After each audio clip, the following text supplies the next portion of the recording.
Hello, and welcome back to Mellohi, a Dream SMP podcast. This is episode 54, and today we'll be discussing what happened during the most recent lore with Wilbur, Tommy, and Dream, as well as the Foolish Sam and Dream stream. And we'll give our reactions and thoughts. Just a reminder, unless otherwise specified, we are usually talking about the Dream SMP characters and not their creators. And as always, these are just our personal thoughts and opinions about the lore, and we might get some things wrong, as well as be a little harsh towards your favorites, but it's nothing personal. Please enjoy the episode.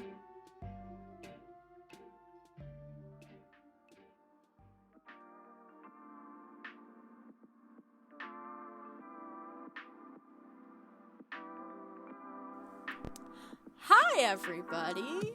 We're Welcome, recording. Matt. It's Mellow High episode. Insert number here. I think it's 54. That could be. When we first started season 2, I thought I was gonna split it, so it's like season 2, episode 11. But then we just kept going up, and I was like, I don't know anymore. But hi. If I'm wrong, clown on me in the comment section. Yes, but it's me, Sweet, and the rest of the crew. And the rest of the Sweet. And the rest. Why do all of us have S names? Here, actually, Sai's the only one who doesn't have an S name. Yeah, but it's still an S sound. Yeah. True. Very true. We're just. It's just very funny to me that that's how this gang interrupted. I feel like we never introduce ourselves at the beginning of the episode, and I don't know if that's something we need to do, but I've started to feel like it is, just in case some poor random person decides to just pick a random episode. Guys, and they're like, who's talking? We've only ever introduced ourselves in the very first episode of Mellow High podcast, and we don't even refer to each other by names half the time. No, we just talk, and we just talk. Whoever responds. Yeah, no, I'm Sweet. I'm our editor. Yay! I'm Snowy. Sorry. And then I'm Sabu or Sad. It's up to you. I don't know which one you want to use. Sabu our beloved and Snowy our beloved. Just the best crew. And Sai's not here because Sai, unfortunately, is in school. Is studying for school because they're younger than us. Poor. Okay, you can be younger. You don't even have. You can be your ages and still be going to school. This is true. I really need to start getting to work about trying to figure out if I'm gonna go to graduate school or not. That's a thing I need to do, but I keep forgetting about. Anyways, that's not what we're here to talk about today.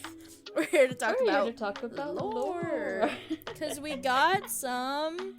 And we got a lot of lore, actually. When it rains, it fucking pours. Yeah. I'm actually kind of mad because... See, the thing is, the foolish lore happened. Yes, it did. It happened when I could have watched it, but I didn't watch it because I was exhausted and I took a nap. You know what? When it happened. And I'm so mad I didn't get to see it live. Listen. It was very good. Sleeping is important for your health, and we should all do that more. On that note, I caught it right after I left work, so I was cruising. But that's not what happened first. At first we had Wilbur lore at the weirdest fucking time of the day, not gonna lie. Considering it was 3:30 in the afternoon, at least for me. On a Monday. Right. On a Monday. Who streams lore on a Monday? That's just me. Wilbur does, apparently. And so does Dream. That's true, but Dream just shows up when he pleases. Anyways, yeah, we got Wilbur lore. Congrats. Wilbur lore. Insert clap track. No. Insert cheering here. Yeah, we got Wilbur lore. I don't know if it's the last Wilbur lore we're gonna get, because I know they're trying to wind down his and Tommy's character. But it feels like a weird place to leave off. Not gonna lie. I don't know if I would like that as the ending for their characters. I look at Wilbur lore and I squint at it. Well, I wouldn't mind it for Tommy's ending, because I know they wanted to give him a soft ending, and that would be a soft ending. But I feel like they gotta do more with Wilbur. I feel like for one thing, he needs to actually fucking apologize to Tommy still, but Hopefully we And get there. apologize to Nikki. Oh yeah, true. And Nikki. And, well, not just apologize, but, like, getting his head out of his purse. Oh, we're gonna have a little conversation about how much of a narcissist he is today, because that's always fun. Yeah. But we should talk about what actually happened in the lore, which is,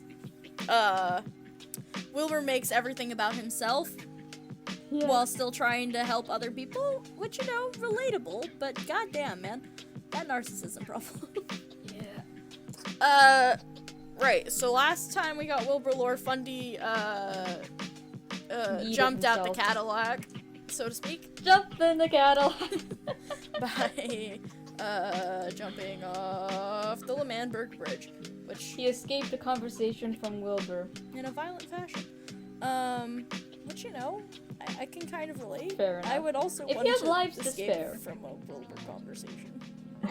If you have lives to spare, you might as well. Listen, I don't like that character. He's such a pain in my ass. But anywho, yeah, so we pick up after that. Wilbur's having a bit of a breakdown of, like, why did he do that? We could have talked. He could have just walked away, which is a bit ironic coming from the guy that, you know, literally also jumped out the Cadillac like 2 seasons ago, for no real reason. Except, you know, mental distress. So maybe he's, I don't know, in a weird way, it's kind of like a karma thing of like, hey, now you get to experience what you did to other people. He's looking in a mirror. Yeah, which is interesting. I thought that was actually kind of a neat thing, at least for me to see. Just sort of that is like the other side. And I thought for some reason, like, I don't know, he would be almost understanding in a way because he himself has been at like a similar point in his life, but it was just a lot of bafflement. It's a lot of denial too, right? Yeah, that's true. But yeah, and of course, to distract him from his own pain, we center in on Tommy's pain. Like, what's really, really, interesting to me is the way he goes about it. Because Tommy is already trying to provide a distraction for Wilbur, but it's not the kind of distraction Wilbur's looking for.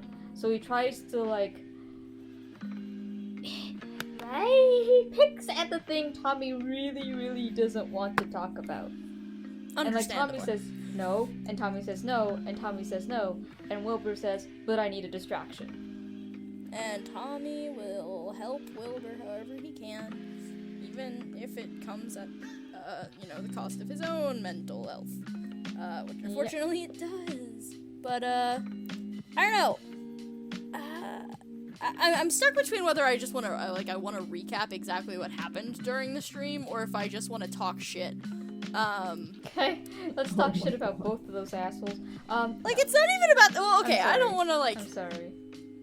talk excessive shit, because I actually did enjoy it, and I think afterwards the little explanations they gave about certain aspects that I was especially iffy on Reddit kind of helped, but, like, I don't know, it was, I think for Crime Duo fan, or Crime Boys? Crime Duo? I think it's don't Crime Boys, yeah. Crime Boys. Crime Boys?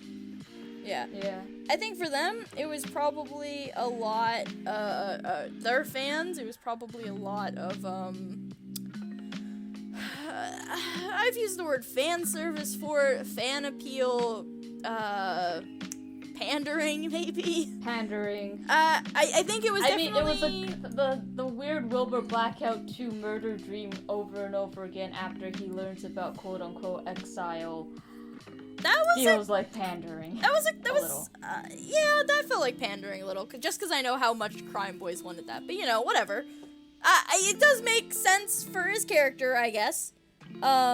Especially with the way that he then acts after that, because he is angry on behalf of Tommy, he's protective on behalf of Tommy, but he still goes about it in a sort of selfish way, which makes sense for his character. So, like, I was kind of, when it happened, I thought the execution of it was a little clunky, but to be fair, that's not something, it's a lot easier to pull off something like that in, like, writing or in, like, a TV show, because I've seen it happen in TV shows where it's, like, a character has somebody say, I just watched fucking Gotham, and they did it with Riddler, where, he was talking to somebody, or maybe it was Penguin, I don't know, he was talking to somebody, they said something, like, rude that would obviously piss him off, and then it shows him going into, like, a violent rampage. Oh, it had to be Penguin. It had to be Penguin. And then it just cuts back to him.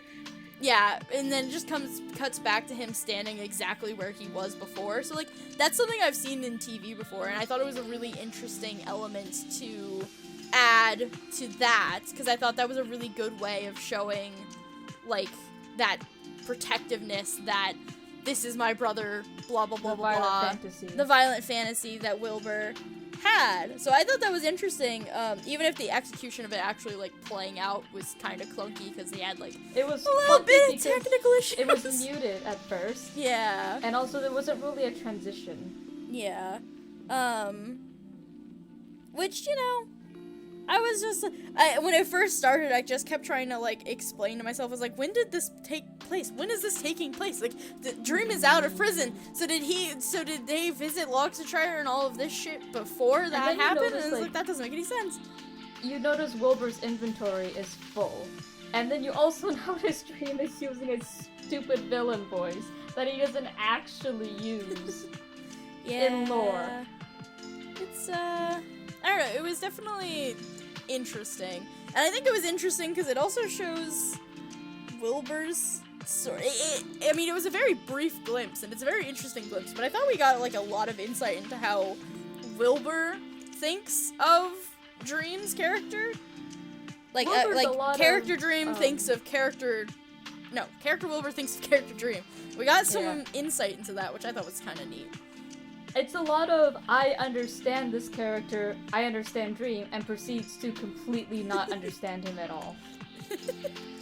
Yeah, there was definitely some things, at the end I was just kind of like, And that was, I think, a lot of the Dream complaints. Is Wilbur's vassal.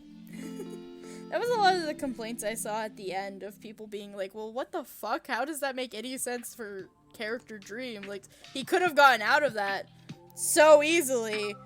Just let him. Because Dream is Wilbur's vassal. Die. Dream is Wilbur's vassal. Oh man, I don't know. I overall I liked it. I did think some of it was a little fan appealy to fans that I am not a part of, but that's fine. You know, I'm not expecting it all to appeal to me. It was fine, but I don't know. I thought Dream felt out of character, but then I think they kind of explained it well on Reddit with how, like, he's not... How character Wilbur saw it and then how character Dream saw it was like, you know, he doesn't make all of his, you know, choices rationally, but... He tries to rationalize it in his head, right? Yeah. So, like, I think it didn't feel out of character. It felt more like, it felt like he woke up from his nap to the alarm blaring and 2 raccoons coming in to loot and mess up his living room. To be fair, all the fan art that came out afterwards of, like, character Dream rolling up out of the hallway in, like, a bathrobe, looking like, in, like, a face mask with, a cup of tea in his hand, being like, why are you people in my house? And then it's just Wilbur on top of a block being like, I'll set myself in lava, Dream. He's just like, okay, I guess. It was, I don't know, it was, I think more funny to me is that immediately after that, the next thing we see him doing is just taking a tour of Foolish's summer home. Dude was like, I have to get out No, more. he said... He was saying that he was wandering around the nether because he wanted to keep his mind wandering. Yeah, he was just like... so sad. But, like, I kind of want to explain my interpretation of what happened in this dream, coupled with my interpretation of what content creator Dream sort of meant by his explanation. Go for it. First off, Reddit Wilbur does not exist to me. I'm sorry, Wilbur. But I don't trust any of your analysis of other people's character, even if you put at the very end of your comment that it's from your character's perspective. Yeah, I'll take it for it being his character's perspective. I'm not gonna take it as blatant fact. Yeah. Because that just doesn't make any sense. Because it's kind of quite obvious that character Wilbur does not understand Dream at all. Inconsolable differences.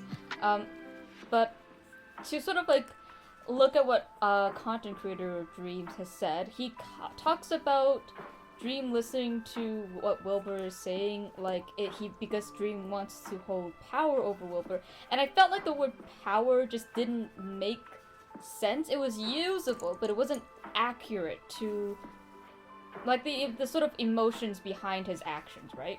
Because it's never just about power. And I feel like power's just yeah, it's important. It's a tool. But like first off, there are two main things to consider. Is that one, there's no reason for Dream not to go against what Wilbur says. Two, we don't know the limitations of the revived book. Yep. Right. That's fair. And so like under like the assumption that the revived book can work multiple times on one person, under that assumption, why did Dream go along with what Wilbur said? And that's sort of like, well, because he doesn't want Wilbur dead, right? He doesn't really want anyone dead. God forbid, why?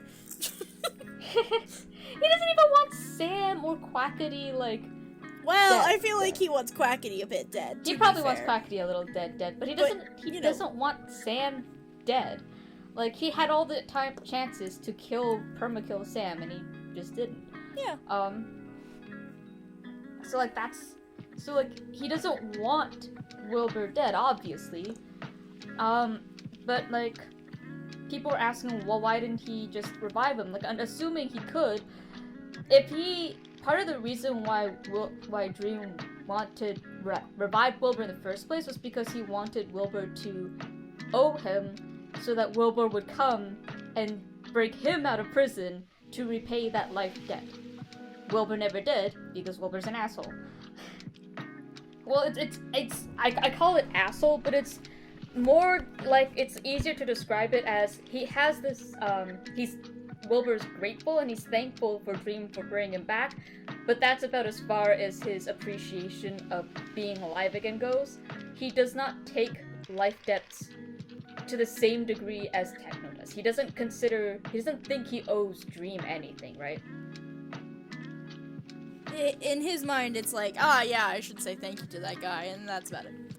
Yeah, basically. It's like, it's the same way he treats it when Dream grants Lemamberg independence. He says, thank you. He tries to be respectful for like half a minute, and then the next scene, we have him writing down "Suck it, Green Boy" into the official constitution of Lemamberg. The guy has no respect for Dream. Well, he has respect for Dream, but he doesn't have like actual respect for Dream. I don't know. At times it does seem like he does, but it's not like he's like has respect for Dream. He has respect for Dream's power because Wilbur himself respects power. Yeah. I feel like my interpretation of content creator Dream's explanation. Yes. And what I think was kind of going on in Dream's head, character Dream's head, as this was happening. Well, first off, obviously he had to make a fast decision, right? But yes. Like, Dream hasn't been given any reason not to follow along because this is Wilbur literally speaking for him. Yeah. Which is something that Dream and Wilbur dynamic is literally just Wilbur speaking for Dream and Dream going like, yes, this is totally what I think. Which, kind of works out well for him, to be fair. But it's not even just like pretending this is what I think. This is just like, Wilbur's speaking for me? That is legitimately what I think, and that drives me nuts, man. That drives me nuts. Fair. Just look at the vassal conversation, guys. Just look at the vassal conversation, and then when he dethrones Aerith, it's literally word for word what Wilbur was saying. And I want to shake him. But yeah, I think the reason why he did not, well, first, he doesn't want Wilbur dead, but also the reason why he, instead of just letting Wilbur die and then reviving him afterwards, assuming he can revive people multiple times, he followed along with Wilbur's because he doesn't want to show Wilbur that Wilbur can kill himself as many times as he wants, and Dream will always revive him, because that's sort of like making the value of a revival from Dream worthless to Wilbur, at least.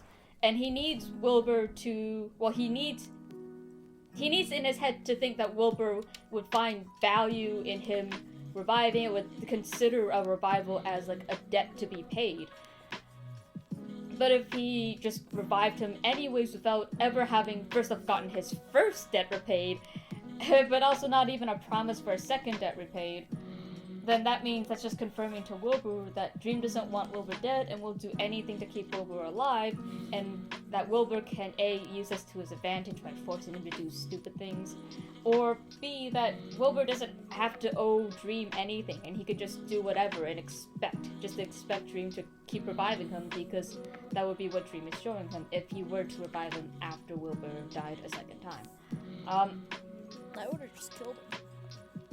Or let him kill himself, I guess, because that's kind of what he was going for, you know. But to be fair, I don't like him. I don't either.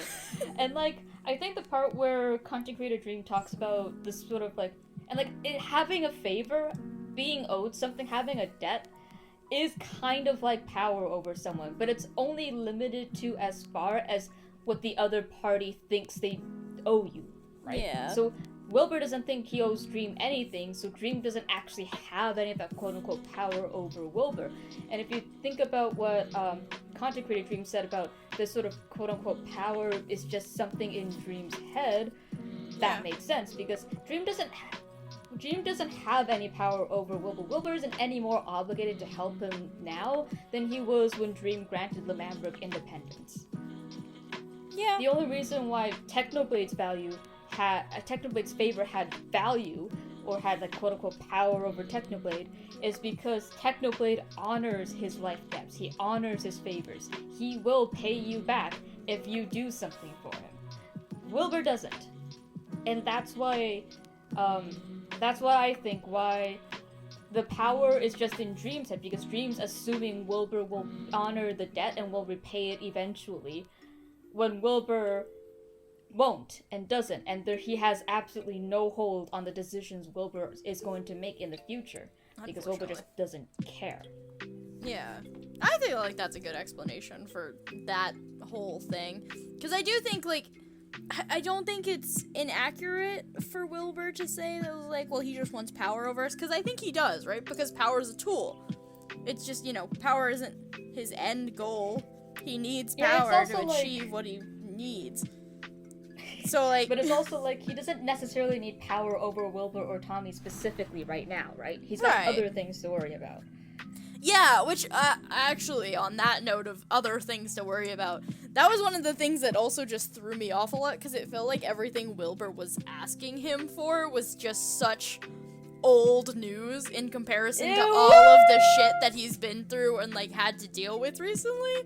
It was like, I don't think Dream has mentioned the discs since fucking, like, the final finale. Yeah, the disc finale, because why would he? Like, he doesn't need them. Like, he has had other things to worry about than, again, a couple of pieces of vinyl. And so, like, him, like, bringing up the discs again, I was just like, are you kidding me? This bullshit again. Just like, please. Guys, not to interrupt this complaining about Wilbur bringing up old news, but Stats Internet is fixed and we're getting Sam Bucket Lore tomorrow night! Oh, hell yeah. Yo, Sam Bucket! I love Sam Bucket. That means the return of Egglor. Thank fucking fucking shit. I missed Egglor so badly. Nice. I can have nightmares about weird egg happy. People. Yeah, no. Well, speaking of Egglor, we should probably get into Foolish in a little bit, but because that's a little, you know, there's something going on. There's something going on there. But anyways, yeah, but that's why like that felt really off to me, and then the Lamambrook thing felt excessively weird to me. Excessively self-centered. Yeah, was like, it wasn't even self-centered. It was just like, L'Manberg's dead. Like, L'Manberg's dead. Like, no one has talked or, like, they've talked about L'Manberg, but, like, L'Manberg as a country no longer exists. As a concept, it no longer really even exists. It's literally just something that used to be there and is now not, even in the slightest degree. And so, like, him going back to this almost, like, petty feeling grievance of, It is petty. L'Manberg was always, justified to exist, and I was always the rightful ruler and leader of it, and you were always a terrorist. Like, I've heard people say, like, well, maybe that was for Tommy, but it doesn't even make sense for Tommy, because nowhere in it does it mention Tommy. It literally is just about Wilbur and about Dream. Wilbur. And it's such a weird... It's not even, like, I wouldn't even say it's about Dream, but more specifically about the power Wilbur holds over Dream. Yeah. Because that entire confrontation, Wilbur is the one who's standing above them all. Wilbur is the one with power. Wilbur is the one commanding both of them to shut the fuck up. How do we feel about Wilbur's repeated necessity of being taller than somebody? To the point, to the point where they were that has existed since the start of L'Manberg. Consistent character trait that has existed since the start of L'Manberg. Well, I think the part that just made me laugh was just like when they were in Logstonshire with Tommy, and he was like, they were literally both pillaring up, and then Wilbur just looks at Tommy every time Tommy goes up a block, and he's like, Tommy, just don't do this to me. And then as soon as he gets him distracted just enough, he does it again where he raises himself, and it's just like, for fuck's sake, dude. It's like, you do not need to be taller than everybody. It's like one of, He needs to be important. He needs to be the center of attention. He's doing this for an audience. What is it? Is it that Tony Stark meme where it's like him standing on top of a table and it's like, he likes to feel tall? I think he just likes this. I just think he likes the, physical symbolism of him being above everyone else. I mean, probably. I just think it's fucking hilarious that he does this every single time. Regardless of who it is, he's always like, I will be the tall man. It's just like, are you fucking kidding me, man? Yeah. No one cares. He can't, he's physically incapable of carrying a conversation unless he's looking down. That's like... Right? Like, what the fuck is that? What's up with that? Get some goddamn help, man. Yeah, I think the L'Manberg thing was 100% a power play over Dream. Oh, yeah, I think so. I think that's fair. To be fair, it's also most of that felt like a power play or an attempt at a power play. I don't know how well it really worked. I mean, that's why the fantasy that Wilbur had in his head was so funny, because like he could never throw a punch. He can't fight his way out of a wet paper bag. So his only power play is words. So he goes and shows up to the prison, uses, like, essentially, like, I won't lie, it kind of felt like he just kind of used Tom's situation, like, as an excuse to, like, do this. He did. As much as he, like, probably feels in his little, like, TNT heart that, he's, like, helping Tommy. It just felt like he was like, oh, I can get something out of this. And he did. But, like, he could never throw a punch at Dream. Well, oh my god, he would get folded like paper. Like, and he knows that. Like, Wilbur is self-aware of the fact that he is really weak, physically. So. Yeah. Which, there's credit for that. But I think that's actually something a lot of people noticed about this whole thing, is like, despite he went there and he attacked Dream, or in his imagination he's attacking Dream for Tommy. When he goes to the prison, he says it's in the name of Tommy, and I think he genuinely believes that, but the way he does it is so much centered on himself. It's not about Tommy. Like, his L'Manberg, it's like it's him making Tommy face the person that abused him. It's him forcing Tommy into a situation he doesn't want to be. It's them getting into the prison, the fucking nether portal breaking behind them, and then Tommy going, do you have a flint and steel? And Wilbur hovering over it in his inventory and saying, no, I don't. Like, he says he's doing it for Tommy, and I think part of him genuinely believes this is probably for Tommy, but every way that he reacts isn't for Tommy, it's for himself. It was actually about Tommy. He would have, like, comforted him and offered him support and made sure he stayed away from Dream, but he would have asked so caught up what in his Tommy emotions wanted. and his like, rage. He would have asked him what he wanted. He didn't ask him. Yeah. He didn't, like... He was so caught up in his emotions and, like, his rage about what happened that he didn't care about what Tommy wanted. He just cared about what he felt he must do or he wanted to do because of what happened. The sort of idea that he knows what's best for Tommy. Oh, God. That's happened since, like, the beginning of the goddamn server, and it makes me... I mean, yeah. Like, it's been a thing for so long, but also, like, just when he, like, and it's so, like... I think the biggest point of evidence for this is when he's when he's asking Dream to write in the book, he doesn't say, write an apology for Tommy. He doesn't even let Tommy speak about what Tommy would want Dream to write in that book and to sign. He tells him to shut up. He tells him to shut up! He tells Dream to write about L'Manberg. He tells Dream to write about Wilbur being a good president. It's never, despite the fact that it's all in the name of Tommy, it's not about Tommy whatsoever. And that... This is like Sam, Quackity, Wilbur, doing things in the name of Tommy and the things they do have nothing related to Tommy at all. They're using him to justify their actions against Dream. I was gonna say, why'd he give the real disc to Tommy? I was like... That whole thing, like... Yeah, that just undermined everything, goddamn. If he actually cared about Tommy, and he actually cared about, like, all that shit, he would have just never given him back the disc, because, like, even though he claimed it doesn't put him in danger, it actually puts Tommy directly back in danger. Because Tommy's a fucking... Yeah. I don't want to say idiot affectionate, but there is gonna... Tommy would probably rub it in someone's face that he fucking has them still at some point if he still had lore, which he probably will not have any more lore. But like in a different universe, it's just like it doesn't make any sense. Like, why not just burn the real discs? Like, I don't know, man. Yeah. That was the other thing. I felt like that undermined a lot of it because I was like, oh my god, the discs are actually finally gone. And then it's like, no, they're not. Sorry. So like, bitch. That's like what Wilbur does, right? He just undermines. He built all this up and it was like, alright, so like, here's the real discs. It's like, what the fuck? Like, don't tell anybody though. This is gonna be a helpful tool, useful. Oh, the Mickey Mouse Clubhouse. It's a surprise tool that will help us later. Yeah. Oh man, I don't know. Like, I liked it. I had some mixed emotions about it, but overall, I did think it was good. Even if it did leave a lot of, like, little bits, like, that didn't make sense or, like, left things hanging.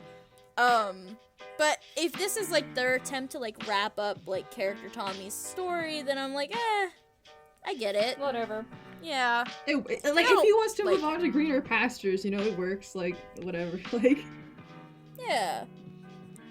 It was like, for all intents and purposes, he at least, like, character Tommy is technically completely now free of anything to do with character Dream. So, you know, there's that. Yeah. Moving on to, more interesting, more important lore. Yeah. Not to diss Wilbur, your lore is important, even if it's wrapping up, you're still important, I promise. But Foolish! Right. Foolish and more importantly, Dream lore, because I think the one thing I really love about this particular lore is that content creator Foolish had no idea he was going to be doing lore of character Dream. Well, that's like... He was like...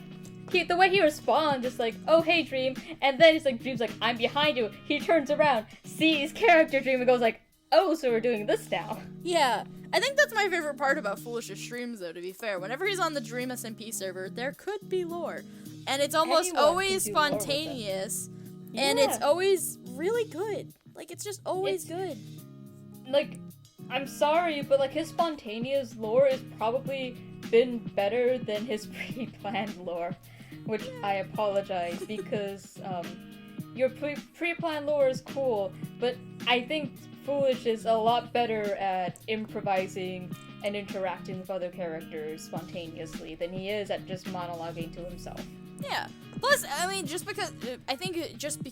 purely because it is spontaneous lore, that in and of itself makes it almost, like, cooler, because you don't know what's gonna happen. It's like, oh my god, this is so unexpected, and then, like, the character, like, the individual, I don't know, it reminds me so much of, like, early seasons, which I think makes it a lot more, like, exciting.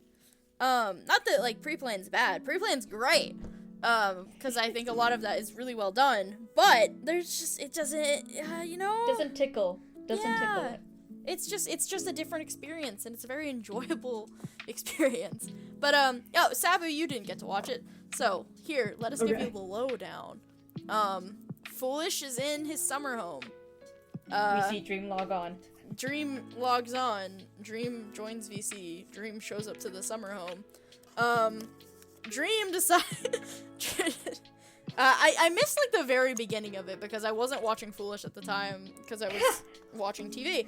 But as soon as I watched the rest live. But basically, Dream has stumbled upon Foolish's summer home.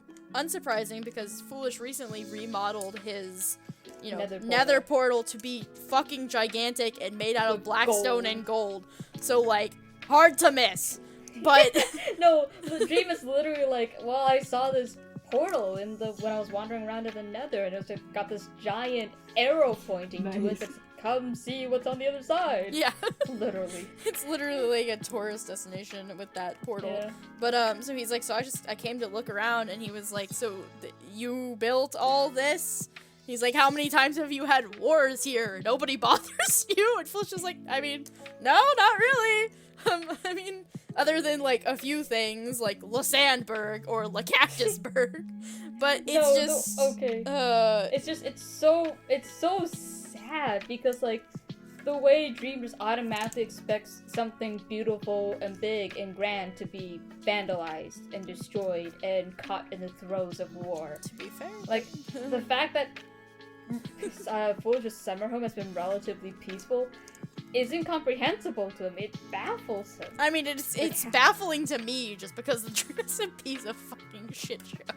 That's literally why why he's so confused about why why Foolish's summer home is fine. Yeah, it doesn't make rational sense compared to everything else you see on the server. But yeah, so he gives him a little tour. Foolish is understandably sus among us. Because, Dream doesn't have a good reputation. And, like, Foolish is open and honest about this, and, like, well, you're kind of public enemy number one. Yep. And then, for once, Dream fights against this. It's like, oh, come on, what do they want to blow me in for? And it's like, well, you blew up Lamamberg. I blew it up once, and the other time I blew it up with, I blew it up with Technoblade and Filsa. And Wilbur blew up Lamamberg before. And it's like, well, where did you... And it's just like, for once in his fucking life, he's trying to make a good impression. Yeah. And it goes alright for the most part. Except the fact that Sam shows up and things get awkward. Sam shows up and he's a fucking wet napkin. Yeah, Sam is like I feel bad calling him pathetic, but he's kind of pathetic. It is. He was pathetic. His voice was all down and depressed and quiet and subdued, and he was just yes-manning Dream every time Dream says something. It's like, oh, Quackity's betrayed a lot of people. Quackity's betrayed Sam, right, Sam? It's just like, yeah, he's betrayed me a lot of times. And Fool's like, when? Like before Lamamberg, after Lamamberg, during Lamamberg, and Sam was like, yeah, all throughout. Oh my god. What? Yeah. Yeah! Pathetic! I'm sorry! That's Sam, after he gets his ass kicked, he's like, oh, well. But it was really, like, satisfying to me to see Dream, like, order him around, like, because he tries to get Sam to leave at one point, because Foolish sort of vagues the fact that he might want to hire Dream, so to speak, to do some shit for him. And so, but he's acting very awkward about it, so Dream is like, Sam, I'm hungry. Why don't you go get me some food? Oh my god. And Sam's like, Oh, what do you want? Like, there's some bread over there. Oh, but you don't have to. Yeah, and I'm like, just like, it's not a full order, but it's enough of an order that, like, and Sam does it, so it's just very satisfying from the standpoint of knowing the fact that he fed this guy nothing but raw potatoes for a year. So it's just like, yes! Yep. I don't know, I was very satisfied by watching a Dream order him around a bit, just because, you know. But yeah, before Sam shows up, well, even after Sam shows up, Foolish, despite his misgivings, still gives Dream a tour of the place and explains the stuff. And then, really funny, he says, I built a giant statue for Dream XC. I'm not sure if you know him. Do you know about him? And then Dream's like, no, I don't. Not even a bell. Yeah. It's just this very interesting conversation of, like, Foolish trying to fish for information while Dream's also trying to fish for information while they're both trying to avoid giving each other information. Especially when you know it from Foolish context. They're on equal standing. Yeah. Like, we've never seen Dream speak to anyone like this, especially not after the prison. Like, this is what he it's a fresh meeting, right? Because their characters have never actually had, like, a real conversation with one another. So it's this very much, like, fresh, sort of like, all I know about you is from Reputation, and all I know about you is that you built this giant fucking place and Reputation. I thought you were a myth. Yeah, like, it's a very interesting sort of dynamic, and especially because, I don't know, it was... for Sea Dream fans, I think it was very satisfying because you had Foolish coming at it with fresh eyes, admittedly suspicious eyes, but, like, he was listening to him, and he didn't just dismiss everything Dream said right off the bat. Like, Dream said that Quackity and Sam tortured him, and Foolish is like, he what? And then he looks at Sam and he's like, is that true? Is that true? And he turns to Sam, like, Sam, is that true? And Booker, no arguments from Sam, who... yes-manning Sam, who's been yes-manning Dream this entire time, tries to lie to save his own image because Dream brings up the torture. And then Dream is just like, don't you fucking dare, and whips out an axe. But, dude, he takes it seriously. He doesn't dismiss the fact that, Dream got tortured. And after the conversation, after Dream leaves, he goes to his little planning room and he thinks about it. It's like, do I really want to be working with Quackity? Because he does know what Quackity is like. Yeah. He does know what Quackity is like. Yeah, and I mean, arguably, if you're gonna pick between which one you want to be like, which one is less likely to betray you as an ally, Dream. I gotta say Dream's probably the more loyal of the two, even if he, like, I guess technically him dethroning George was a betrayal from George's perspective, but, you know, it wasn't just because it would give him a leg up. You know, like, he doesn't betray people willy-nilly unless, like, they're genuinely, like, they've been at odds before. Like, technically, you could say he betrayed Tommy when it came to, like, Lemanberg and Pogtopia, but, like, you know, like, if you're genuinely on his side, then you're less, like, I don't know, he's kind of loyal. He's a loyal bitch. That's what I got to say. He is!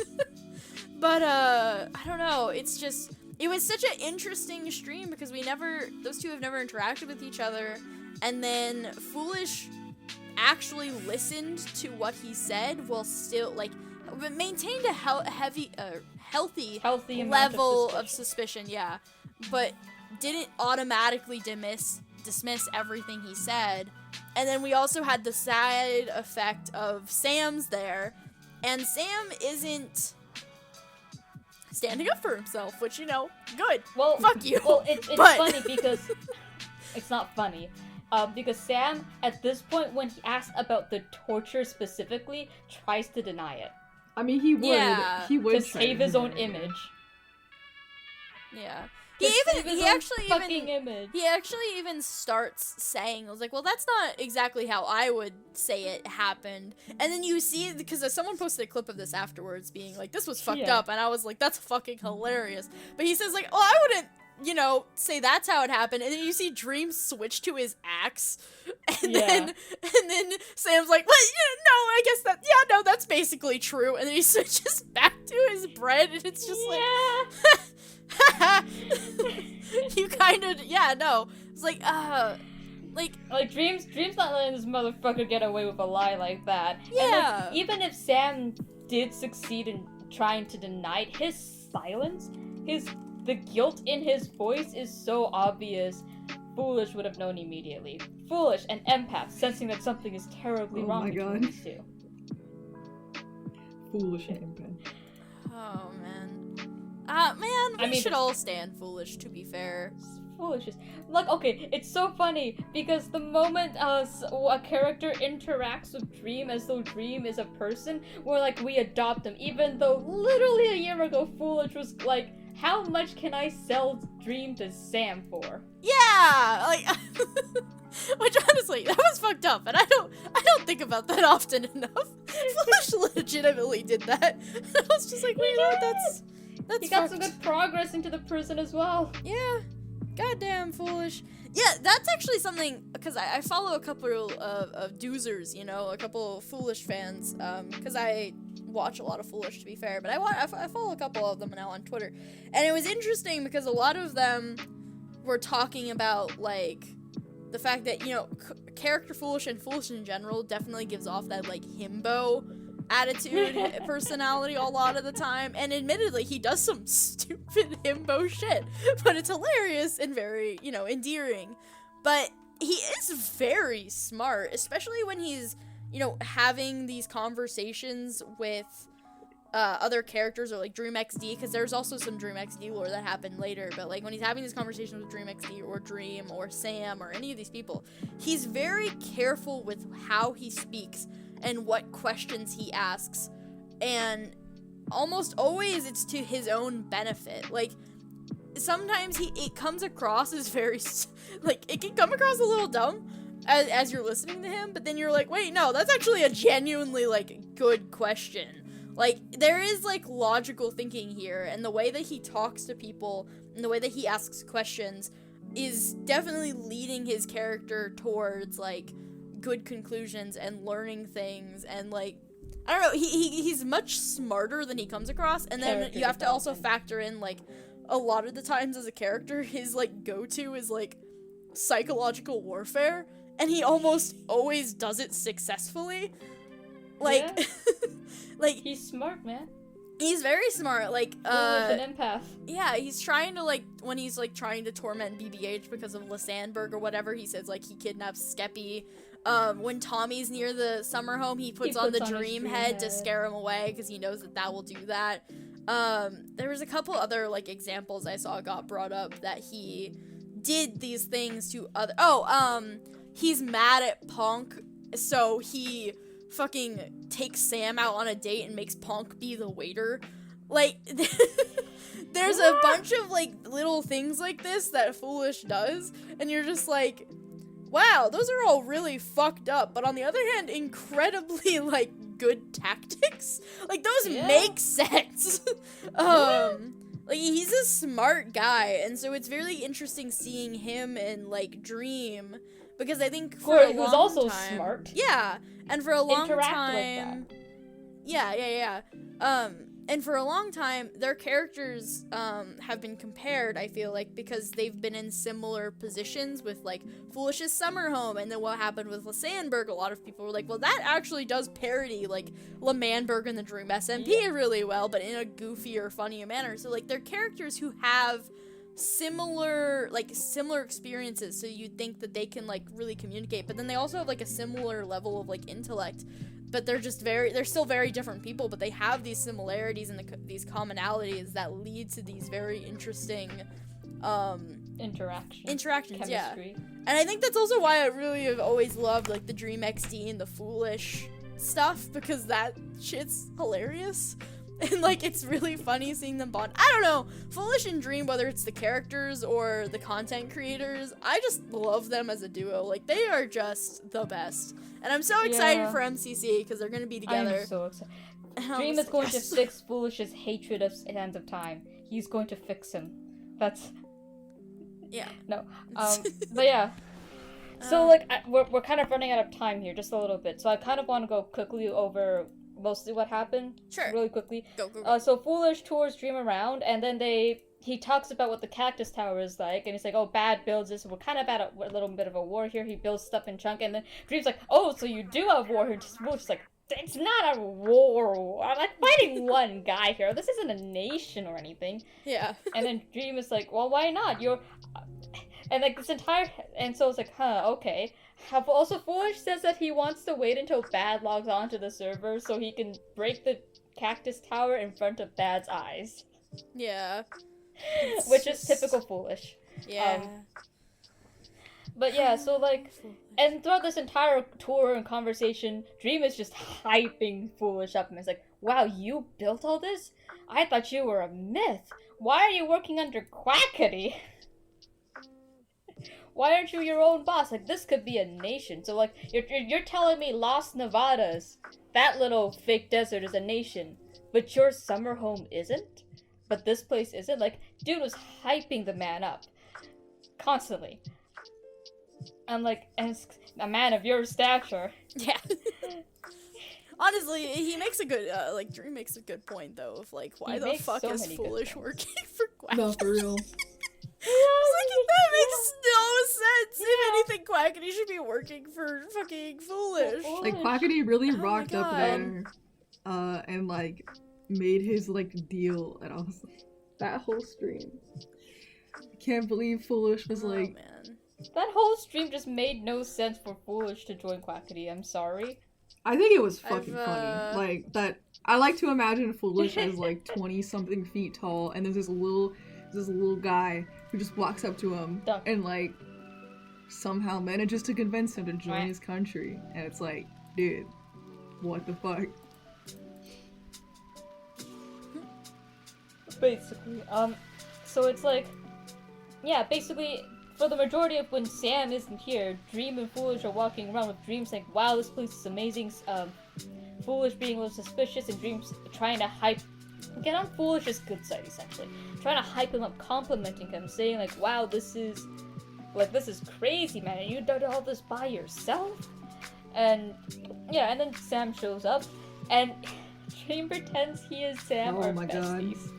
As one does. Yeah, that was funny. As one does when facing their trauma and their abuser, pretend you are completely okay with them.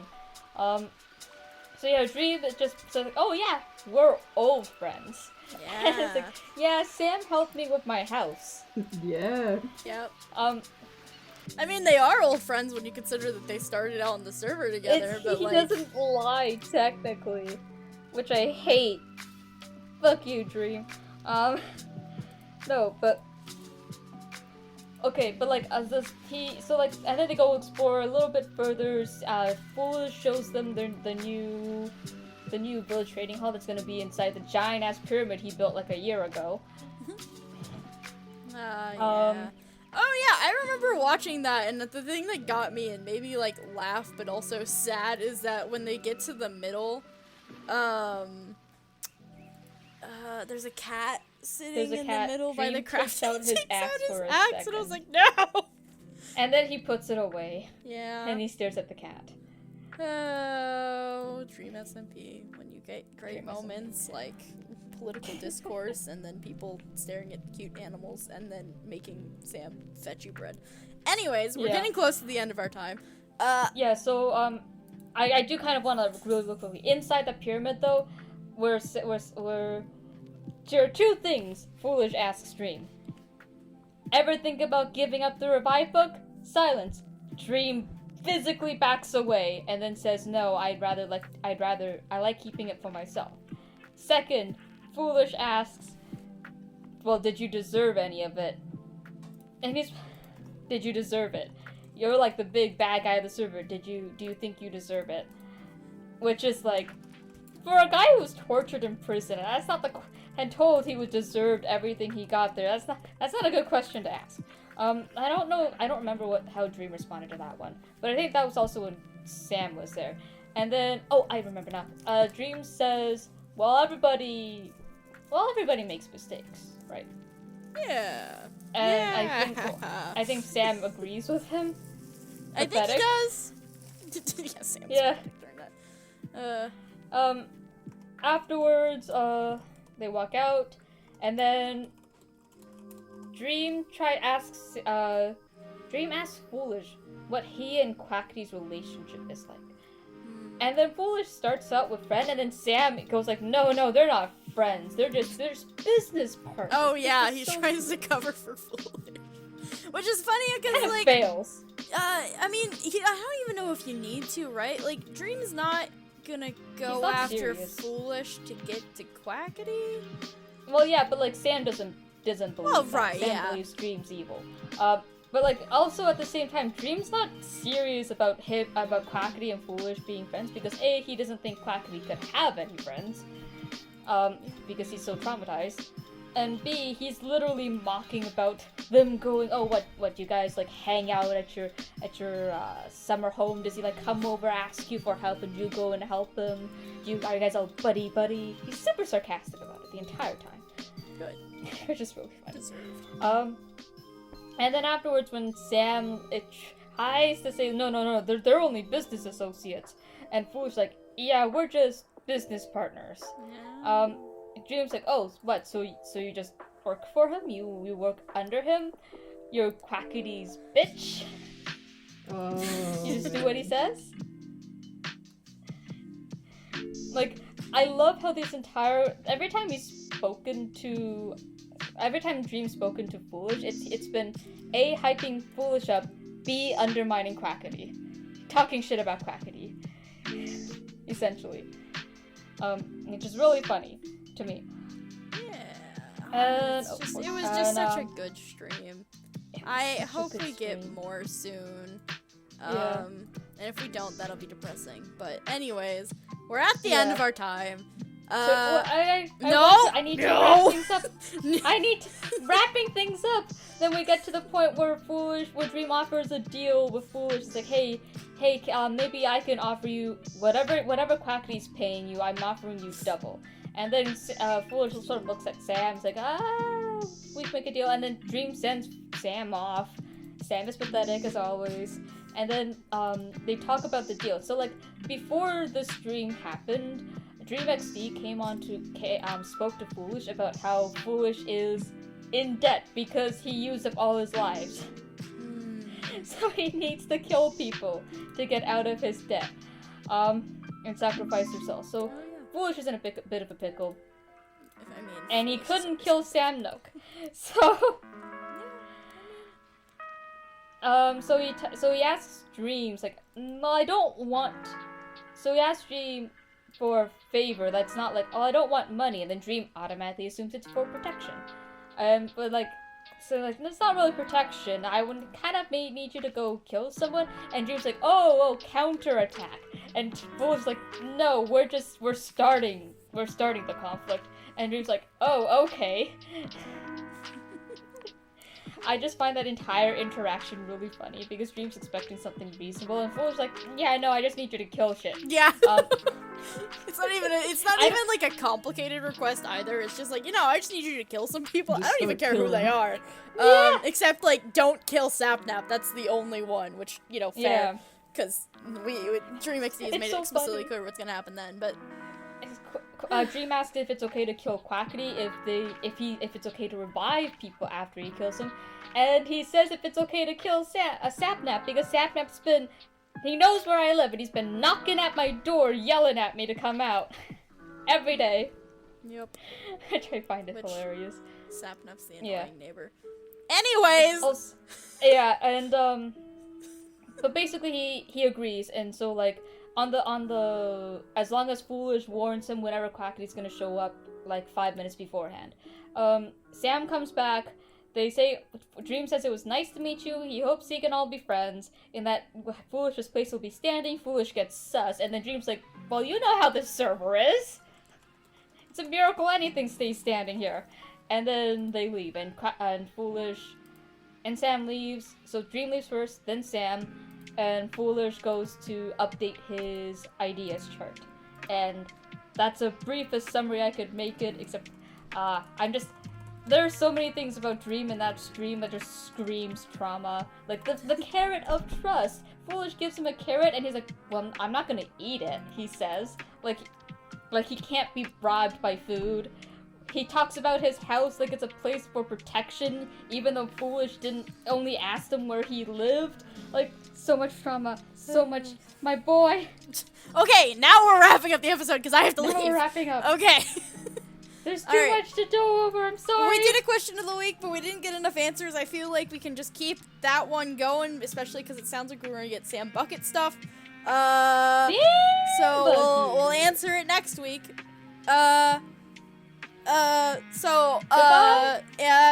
you didn't answer it last time, the question was, who do you think will find the remains of the egg that Foolish left behind? Or if you want to broaden it, just what do you think's gonna happen next with the egg?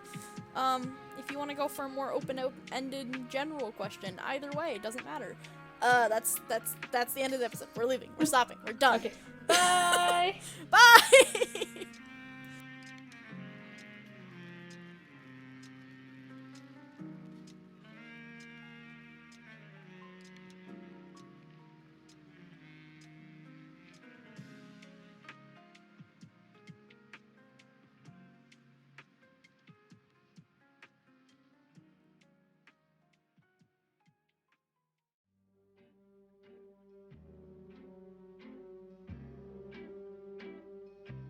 Well, thanks for listening to the 54th episode of Mellohi, and we hope you enjoyed it.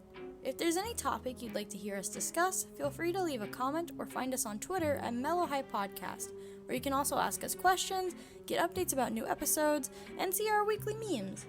We also have a Discord server that you could find a link to in the description, where listeners to the podcast can talk and discuss the episodes, as well as live chat about new lore. See you next time!